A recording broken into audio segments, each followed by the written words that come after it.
Echography of the 21st century. Human development is a form of chronological unfairness, since latecomers are able to profit by the labors of their predecessors without paying the same price. Alexander Ivanovich Giertsen. Multifarious changes occurred at the end of the 20th century. Things didn't go quite well, as the cycle requires. As we reached the threshold, our courage wavered. Instead of subduing our anxiety, it asphyxiated us. Moneyers have since defecated on the collectivist spirit until pictures of the depressions and world wars inundated the world. Habit-forming inventions seduced us, and synchronized theism, art, and science's abrasive and arrogant approach. Mercenaries and bilkers came to inspire an entire generation, for a moment. Vassals, or herds of moneyers of variationist motivations, made a number of cities and West hubs of creativity, and went on to influence most of the world. The yoked nation's social, commerce and trade, and political leashes loosened. We learned a lot about humans. For third world activists who want to be heard, there were specific designated sides of the hemisphere where they had an incomparable chance to do so. By Sigmund Freud's well-regarded expose, at some point, every Western boy will neurotically crave a piece of his mother's tail. Lunatics abused 19th century philosophers' contentions to attack conventions. We disremembered that globalization didn't orchestrate the remarkable multicultural migration. Aircraft turbine engines did. The 20th century is marked by the adroitness of humanity's social and political acumen thwarters, economists. Economics had its hand in everything. Despite the free marketer's reputation for mistaking noises for signals, the entire world put them on a pedestal. Lumpen intellectuals fooled us with a constellation of ornaments. They dragged the social justice discourse further down a recklessness path. Their disgraceful exploits abated moneyers, setting the world on a road to self-annihilation. Alternatives to the free market progressively lost ground due to their preachers' lack of extrasensory perception. Communist sins and socialism's never-ending commerce and trade slump has spawned a general pessimism and predisposes a country to neoliberalism. Other factors prematurely optimize their perceptions of the now. It is in the midst of the servitude's refinement that the newest global social paradigm was molded. Désolé, Karl Marx's butterfly shenanigan of capitalism to socialism cycle was implausible. Even in a purely capitalistic setting, people can't buy or sell their labor like they buy and sell goods and services. Marx's conceptual flaws are unabashed romanticism, embedded in his theory of alternatives to capitalism. In his reading of the next social paradigm drift, he failed to realize that capitalism doesn't create class conflict. Rather, its innate protocols establish socially adaptable and diffusible tensions. But Marx's spiritual authority has not lost its influence upon flamboyant counter-capitalism drives. The occurring means of reaching further back into history safeguards rituals and resentment and inspires grisly aspirations. Bold ideas and bold solutions always sprung out to help humanity fight its way through freedom from idiocy. Schools were founded to focus on producing an educated elite class, not engineering elites nor bloating the faction that controls a disproportionate amount of wealth, privilege, or political power in society. With the mid-20th century global expansion of education, the laboring class's noble motivation metamorphosed the poor to a class of working poor, the self-enslaved. The true essence of post-World War II is mass access to an institution of knowledge and learning.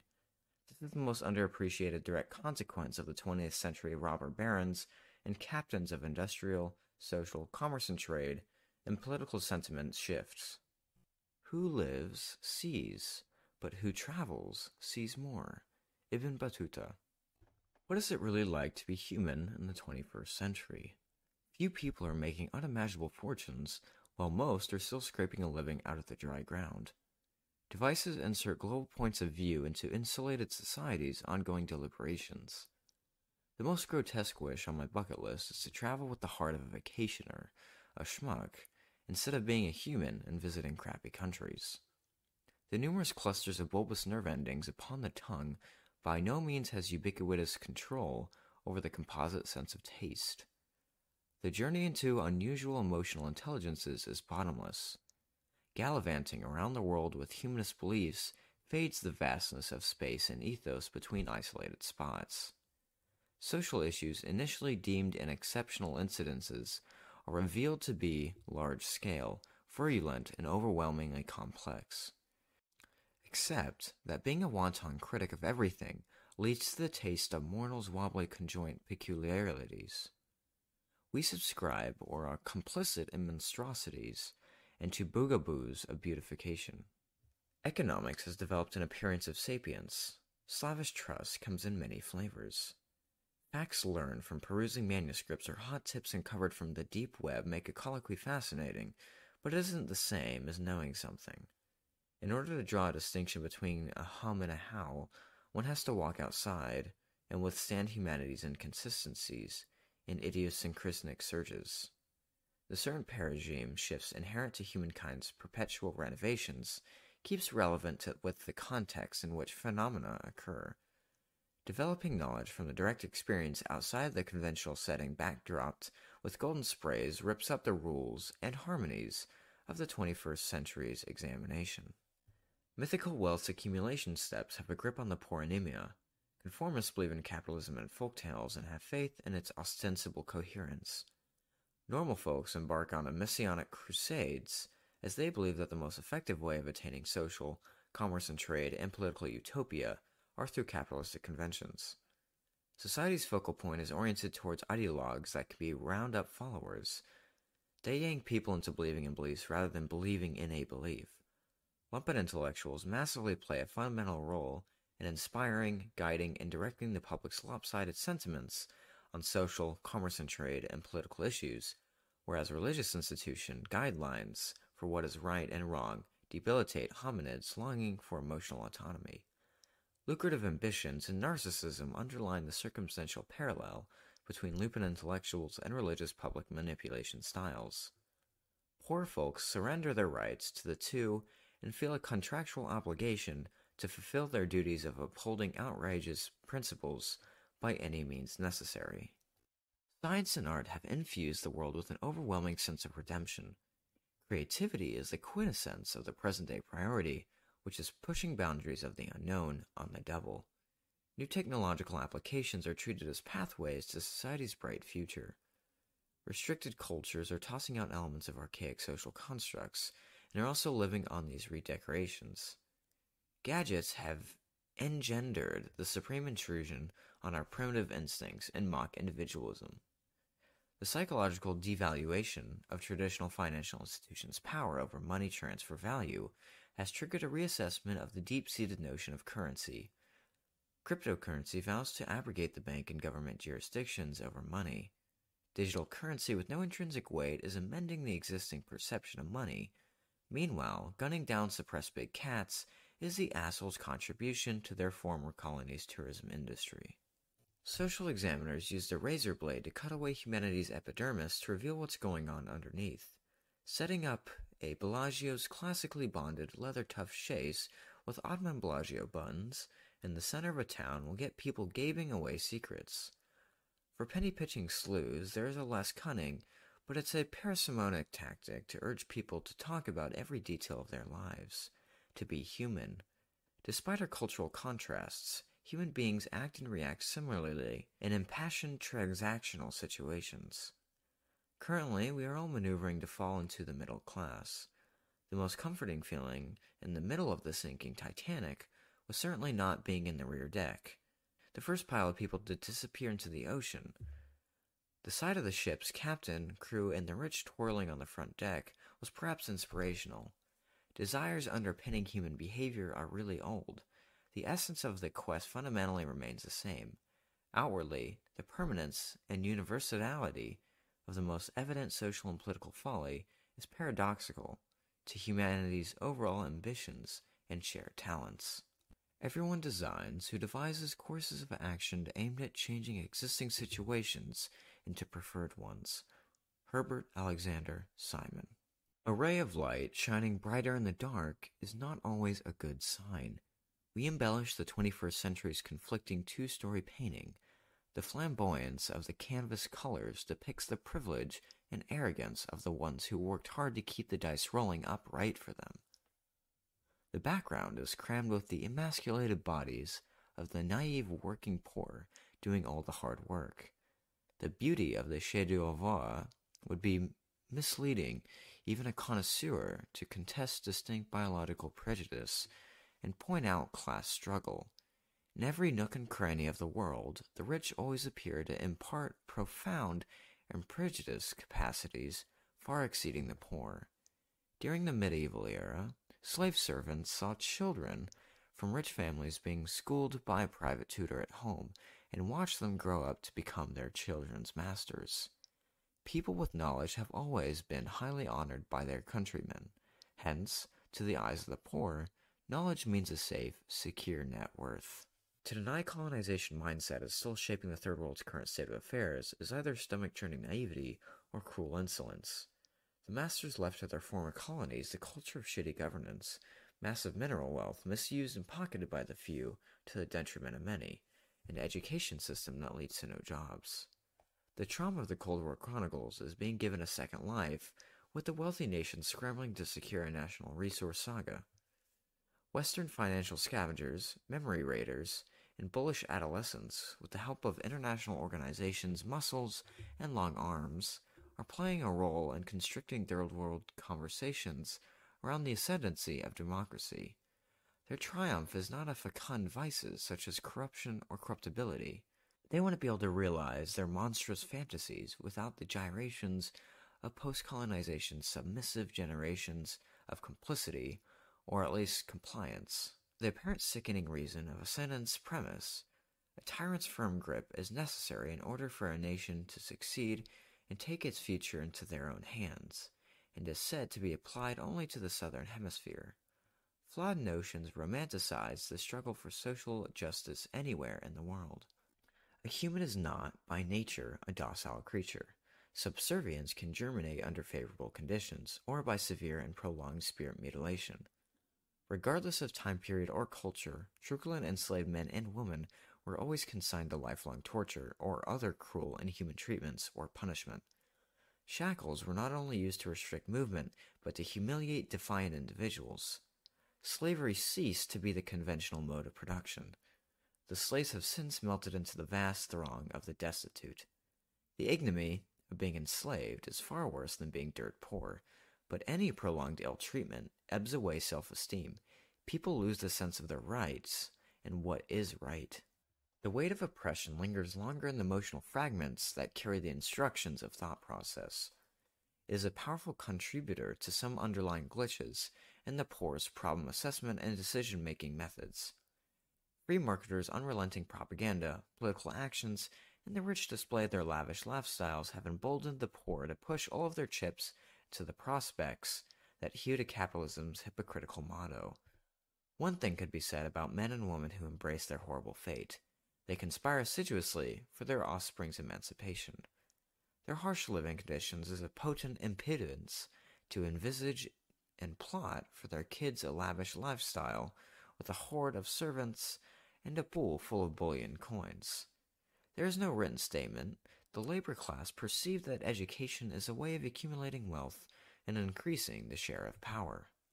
Society's stratification still has the moneyers on the top and labor at the bottom.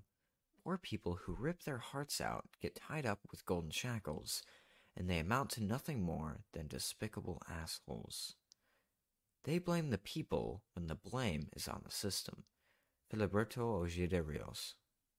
The balloon filled with the poor is not decreasing as it potentially could. Economists unequivocally claim that proletarians only need a multidimensional training and quality job search to get pecuniary returns on their improved brains. The key to a first-class existence deliberately omits the social and political context. Nothing could be farther from the truth. The notion of education as a remedy for all humankind's problems, especially poverty, has been proven to be an argument of ignorance and regardless of an adopted commerce and trade dogma. Education alone doesn't break poverty's constraints. The ones at the bottom of the social pyramid are oftentimes accused of being reluctant to undertake cerebral drills. Such derogatory remarks disregard proletarian struggles of having to stay longer on the rat wheel in order to make enough to sustain their existence. The worthless quality of higher education in crappy nations is worsening the global standing of the poor. Rain does fall equally on the just and the unjust. However, we don't all have an umbrella, nor are we all bold.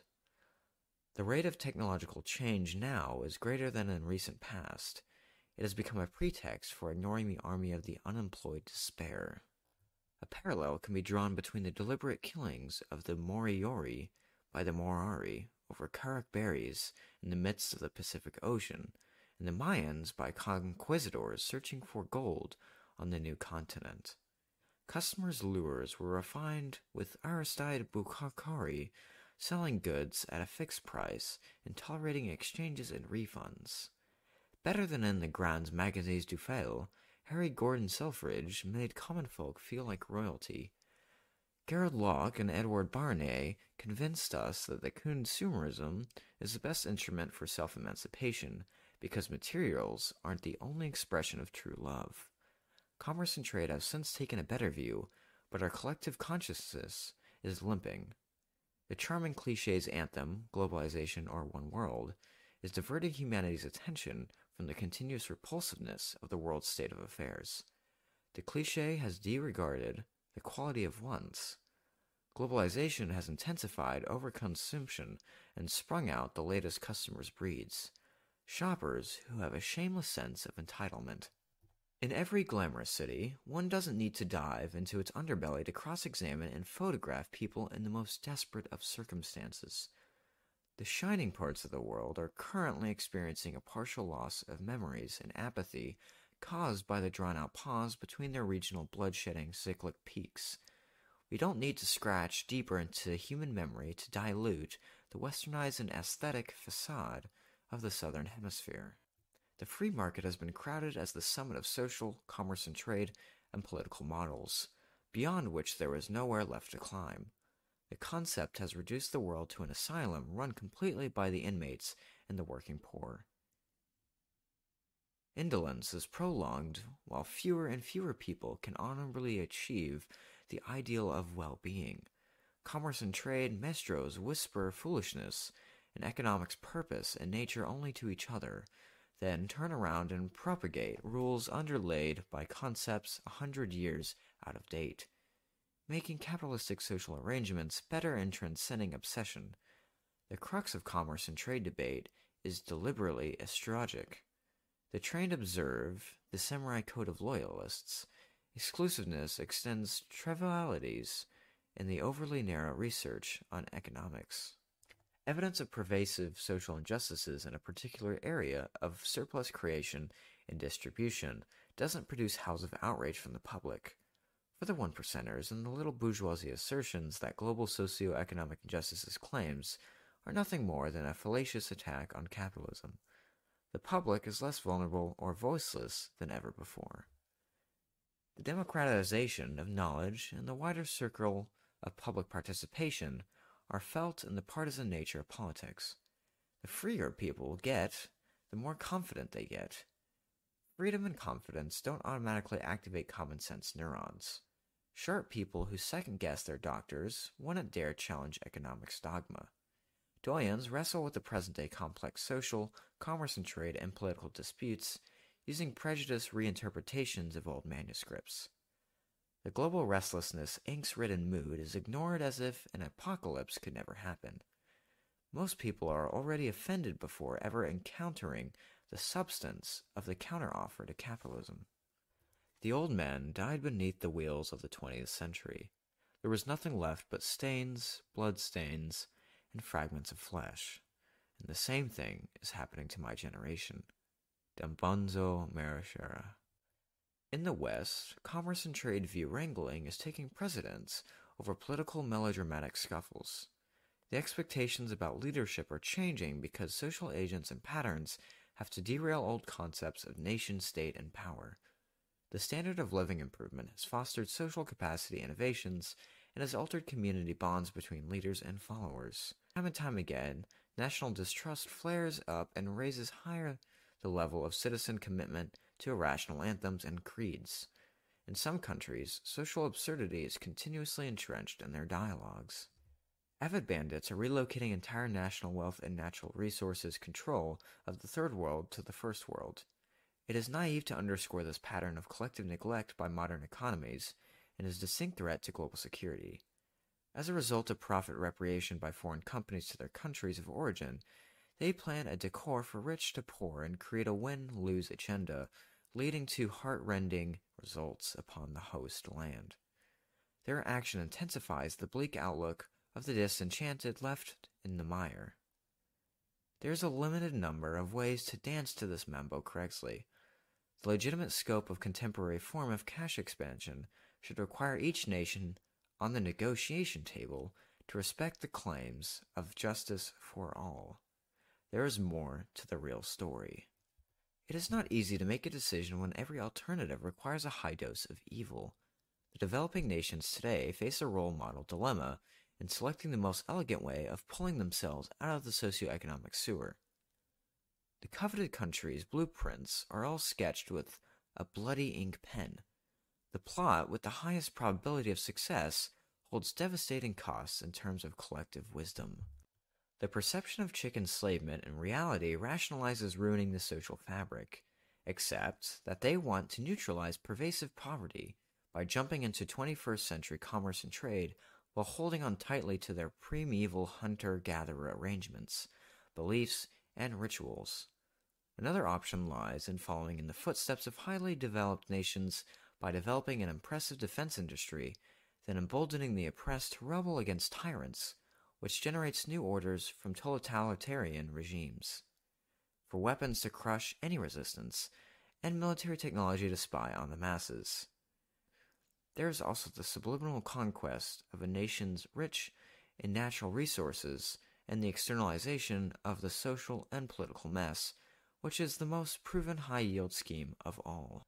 Long after independence, preposterous terms of privileges and rights continue to trigger collisions and massacres. Antediluvian Moors are firm bastions of faction self-admiration. Group demarcations based on physiognomy and petty habits have pervaded mundane routine and conventions. The emaciation of poor nations is primarily due to endogenous factors, such as inhabitants' defective benchmark of leadership traits. Colonial contrived social brackets continue to place dialogues along the fault lines of identity. As control continues to build, the remnants of colonization tradition continues to arbitrate socio-economic disputes. An often overlooked, yet critically important factor is the extent to which urbanization in third world countries is propelling egoism. A case could be easily made that the nature of a poor country's individualism is worse than in their rich counterparts. Conformism is noticeable on the part of their intelligentsia. It doesn't stem from the moral pressures and the reprisals to which dissenters have often been subjugated. This individualism is trapping every third world class's layers in devastating wars and prodilitaries far beyond corruption and corruptibility. Current Western public inclusive hypocrisy in the rest of the world, which is acculturated to its circumvents, such as testimony as patronizing undeveloped nations. Old society sought the help of the supernatural to spot the newborn with the evilest genes who would lead epic predation.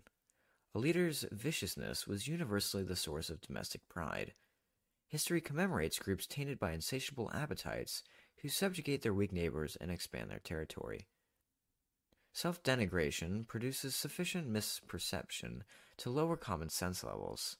The modern emanciation of a poor nation can be attributed to generous factors, such as its defective benchmark of leadership traits. In a society in which narcissism is the most esteemed human attribute, the air is full of obsequious bows and the leitmotifs of the debates like any other ingredient in politics. When it comes down to choosing a leader, it's all about the hobgoblin with the highest ability to trick the mass of intellectual homunculus, or the vitality to resist mental and physical onslaught. People would simply refuse to admit their chosen one's sins, and would recklessly support them to the grave. Fidelity tied to religion, ethnicity, and class supersedes national interest. This ridiculous bonding feeds leaders' megalomania. The developing country's misperception of man as a political animal has become vital to the rest of the world's wobbly opulence and expansion and the next global financial crisis's postponement. In the shittiest part of the globe, the delusion of grandeur and the daft egoism of the elite are of the same tenacity as the disgraceful individualism of the masses. The do-gooders are concerned with making and implementing injustices according to fair processes. The Southern Hemisphere shitholes accept even outcomes they do not like, or more suffering, when the procedures that are adopted from high rises in the West respect their stupid mores and rights. This part of the world is a long way from elevating the neo-colonial syndrome and moving the core of their discussion beyond politics.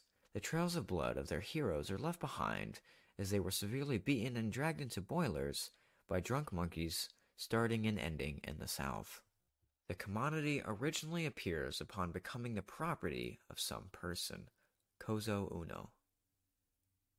The perpetual flow of historic tweaks constantly alters individual as well as groups' roles within society. As far as commerce and trade, over time, humanity's social swings and political brawls have morphed once simple commodity and exchange and simple commodity production into Machiavellian maneuvers and voracious curiosity interplays. Commerce and trade participants' distinct behaviors are inherent to the nature of the bizarre and to time. Please keep in mind that the saga was, is, and will always be between merchants and customers. In the old days, the rat knights roamed through vast territories, urging royalty and common folk to buy their goods. Merchants' impotent possibilities and frontiers restricted the options offered to the customers, while religious sermons dried out peasants' joie de vivre. These two constraints made souks' assortments deficient in their vibrancy. The classical conditioning of Pavlov scripts the interplay between sellers and buyers. In a primitive market, in which commodities are predictable, the notion of utility has merit. Moving away from mercantilism, whilst modus operandi changed from piling up bullions to the assiduous dehumanization of certain groups of people in an avalanche of slavery.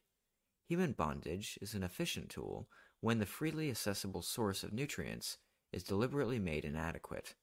These social factors morphed merchants into producers and customers into consumers. There were constant clashes between the producer's motivations and the consumer's values.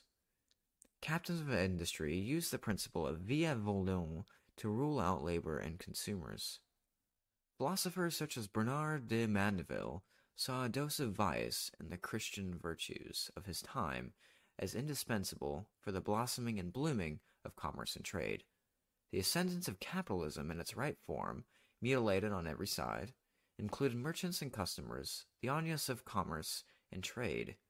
Spirituality failed to confine merchants and customers' euphoria and required a set of conditions including specific technological innovations of mass production and a legal framework and promoting egoism. Mid-20th century social and political shifts put to the rest the merchant's meekness and customers' boring roles once and for all. Merchants' motives were making a ton of mazumora without sweating have earned them the moneyer's badge, whereas customers have become shoppers, their values driven by a desire to experience pleasure or fulfillment without delay or deferment. In this era, politicians pushed for big infrastructure projects, allowing for circulation of goods on a large scale, and openly aided moneyers' private accumulation.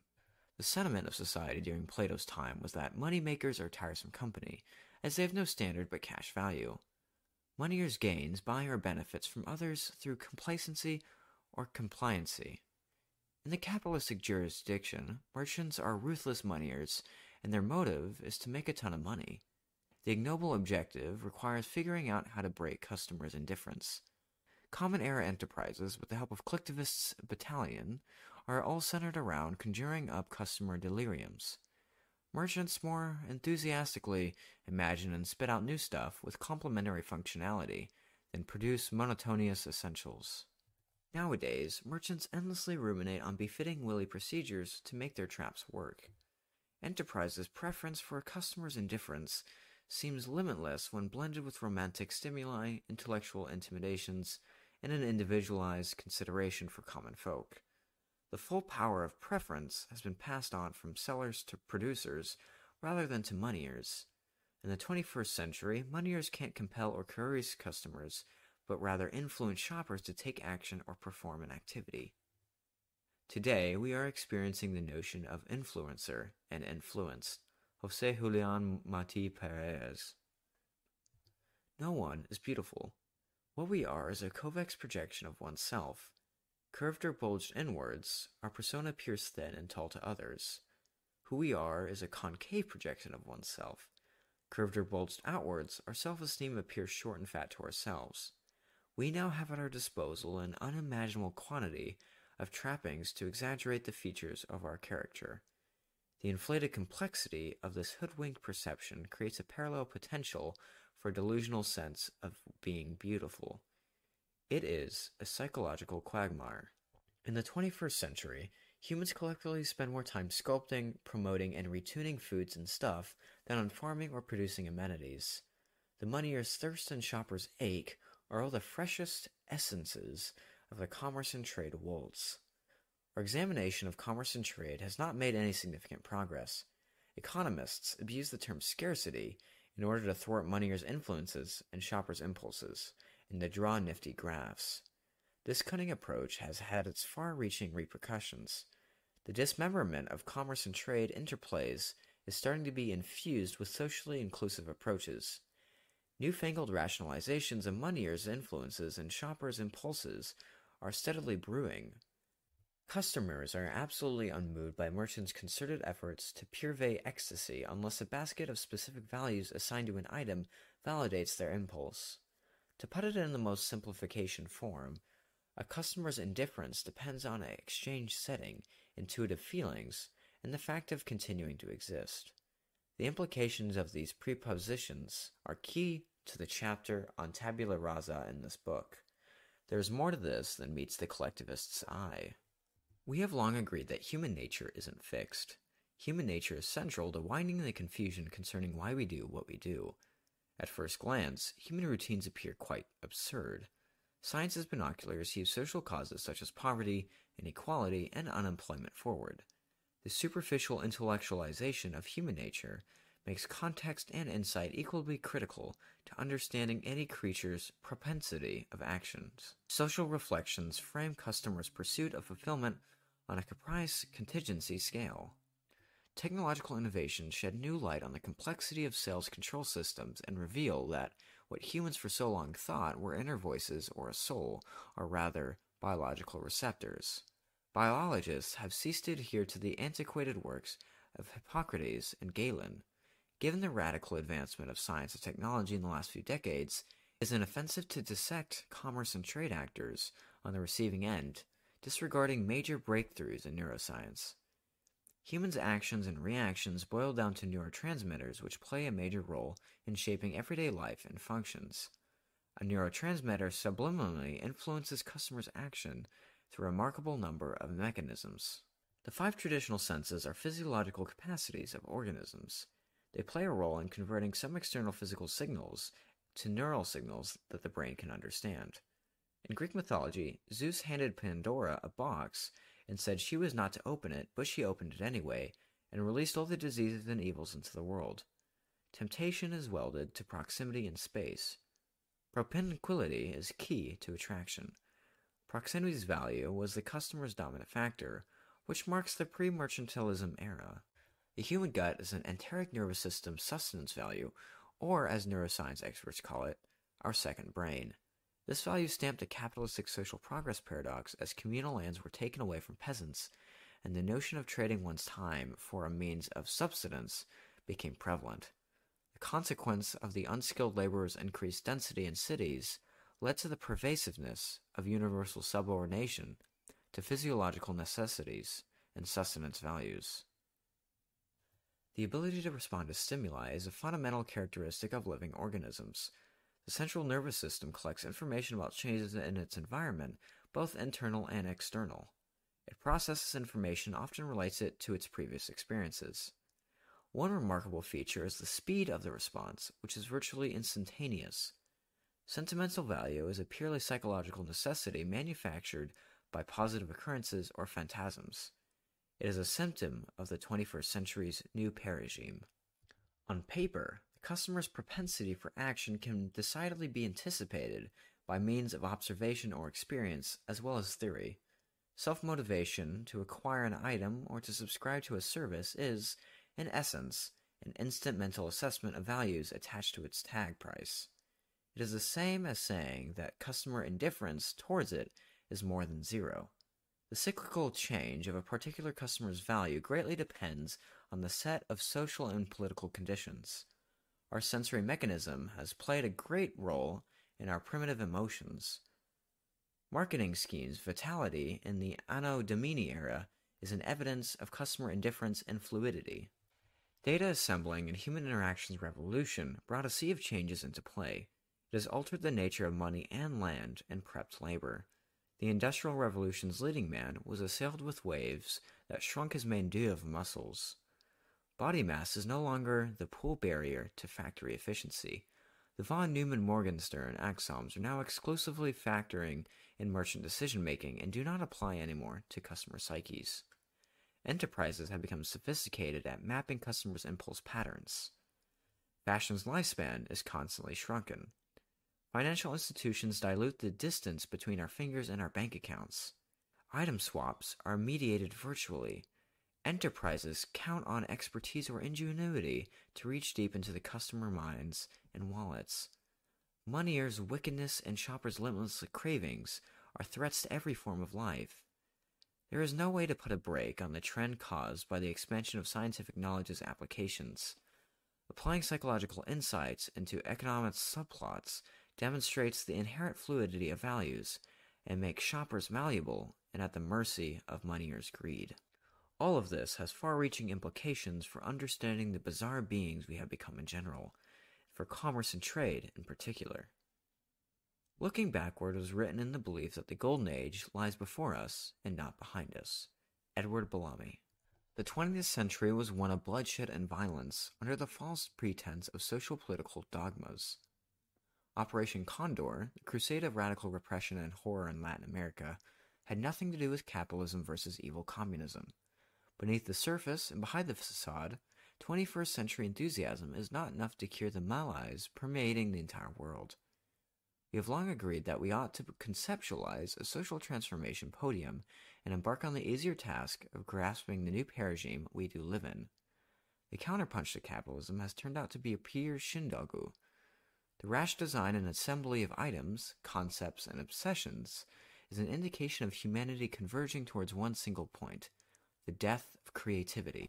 I wish that long ago was the time when intellectualism was a sin of the elite, and common folks regarded any study of physics or astronomy as the highest calling.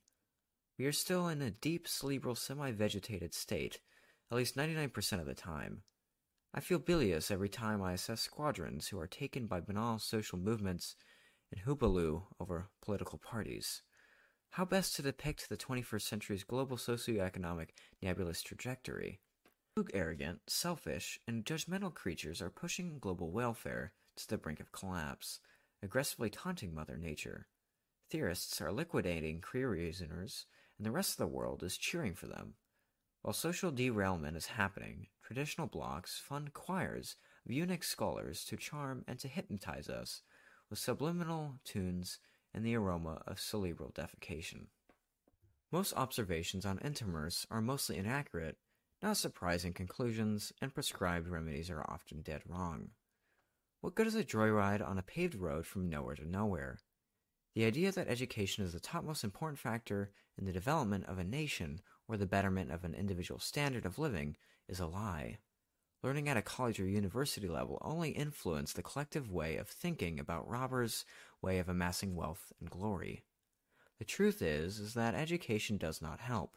Alternatively, shall I say, education makes one a good slave unless it is a means of participation, engagement, or involvement in an enterprise's preferred method of trying to break shoppers' indifference. Many, if not most scholars, feel like the duty imposed upon them is to dazzle their fellow human beings and genuflecting to crooks in order to advance their careers. The meek join factions sanctioned as doctrines. They morph into the best primitive form of themselves to move up the ranks. The plucky have the natural inclination to build a consensus around irrational belief by filling up the empirical gap to make a case for injustice. The way to safeguard their inadequacies is by dipping in and out of reality and then caricaturing it. They are known as total evil creatures and want to impose their disruptive justice ideal differently, ranging from rigging the system to mass slaughter. Demigods impose an internally consistent approach for artistic and scientific inquiry by replicating the uniformity of nature in the physical universe without meaning and effect of the character and social life's non-uniformity. Explaining concepts by employing a purely axiomatic process leaves no place for reflection. The asymmetry of theories and reality extend further into prejudiced consumption. The entire world is hectically filling up knowledge potholes to fulfill their caprice of the one side of Earth that we all have come to rely on and envy. Wealthy people's recklessness is exhausting humanity's growth. The story of quiet, shitty nations is that their testimony to peace is not the socio-economic improvement trigger nor a green light. Peace itself is relative. Poor nations' legislatures are directly beholden to the whims of eccentric Western tycoons. Their citizens' ineptitude towards participation, engagement, or involvement in contemporary discourse or commerce and trade, and their choppy and amateurish ambitions are overlooked. The eastern and southern hemispheres have not changed the geometry of human wants and needs. Antiquated traditions, which incorporated the old tenets, heirs vainglory, and religion are all part of third world's infecund ecosystem. The West's political engineering realities have left the East, North, and South facing a monstrous dilemma. In their attempts to prevent the innocuous frustration, resentment, and blind hatred from slipping gently into their irrigation systems, they justify horrific homicide. Immense fortunes are created by betting on humanity's triumphs and catastrophes. Math wizards are stamping a price tag on any and everything, a trade in which common sense is epileptic. People gauge hourly how much and how far from the top and the bottom they are, to phony up to some joie de vivre. Press on, categorizing quick interactions and assigning sensations to appearance. The embraced culture's abstinence doesn't preclude originality. Wasteful and insatiable beings, superimposed in debt-ridden nations, just want originality that doesn't last. The predominance of delusion of intellectual adequacy is a result of the higher learning sequence's ignoble commitment to social control and instant social change. The intelligentsia doesn't rule the world. Scholars are the servants, not the masters. Specific questions draw blunt answers. Who do they serve? We all, without a doubt, have to own some of this mess. Public submissiveness and the moneyer's obstinacy have reached ridiculous proportions. The ability to self-determine and to crucify any other assault that denigrates a human being as a possession is not a novelty of the 21st century. Moneyers and politicians have been molesting people without a stop over and over again. Repeated global financial busts have jangled nerves and exposed deep cultural rifts. Towns which forbid the feeding of animals have measures aimed at restricting people from feeding the homeless. Self-absorption and devilry are eponyms. Providing for the wealthy has reached a new height of madness. The elite no longer flock in pint-sized enclaves. Reserves are being carved out of cities for them everywhere. We actively take part in or bear witness to human bedeviling and dehumanizing their own kind. The world is fixated on substitutes for right and wrong reasoning and remains oblivious to the hidden cost of capitalism. We potentially have enough to pass around. The scarcity hypothesis sneaks wealth distribution out of the room while obscuring creativity. The old labor theory of value suggests that the relative prices of goods mirrors the average number of labor hours necessary to produce it. In the 21st century, the quantity of labor hours is not the primary driver of prices. The speed in which human competence subjugates imaginations to ruthlessly fill up the time and space between birth and death and to aerate egos is staggering. This fast tempo has made the colonization our needs and our wants pleasantly complex for investors and lucrative for moneyers. In doing so, instead of the average number of labor hours, the quality of the means necessary in an enterprise to produce a commodity or provide a service establishes relative prices. And an enterprise ability to break shoppers' indifferences in distinction to estimate the economic value of a commodity or service fixes its profitability. Capitalism was an organic beginning of hazardous and social transformations instigated by the English Industrial Revolution. We feel all disconnected more than ever before, under the still prevailing social and political arrangement. In order to bring the moneyer's lucrative du poids du mesure plot to life, lumpen intellectuals are mutilating the appreciation of being human. They are succeeding at branding the new cultural deviation as another phase of the Industrial Revolution. Apprentice experiments of multiplying poverty and crime and then subtracting reality opens the door to advanced research into economics and theology. Hard-nosed scientists are mastering the art of vagueness to well serve the maniacs and getting the public to look away from the obvious solutions to their conundrum. Compassion has become a nightmare and a travesty for New Age voyeur of other mortals' suffering, or the indigenous upper class's illusion of everlasting opulence. We are all stitching our mouths on the asses of those more privileged than us. The world has gotten very comfortable with all dreadful forms of socioeconomic inequalities.